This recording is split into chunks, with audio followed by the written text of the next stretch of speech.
السلام عليكم حلوياتي وفطار تاني يوم رمضان. والنهارده معانا محشي ده طبعا كان المفروض بتاع اول يوم رمضان، بس انا نزلت السوق ملقتش ولا حزمة خضرة واحدة ولا حتى عود فاضطريت ان انا اجيله تاني يوم.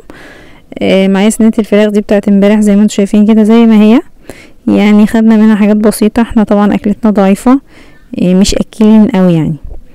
فمعانا الفراخ بحالها وزودنا عليها بقى المحشي.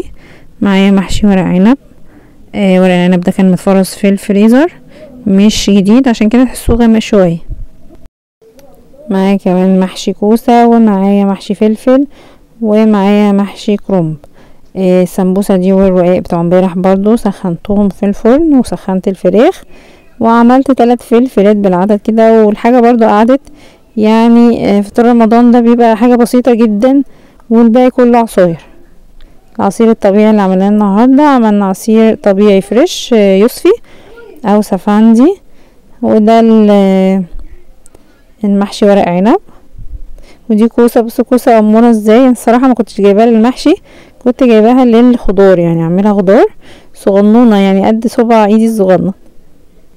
والكرنبايه دي كنت جايباها صغيره، كنت جايباها الكرنبايه كلها كامله على بعض ب5 جنيه، كانت صغيره خالص. كمان ما نسيناش المخلل لان احنا نسيناه امبارح نحطه امبارح. وبالنسبه للحلو معانا باقي صينيه الكنافه، طبعا مش هنرميها، ناكلها زي الشاطرين. متنسوش اللايك والشير، بحبكم كتير والسلام عليكم.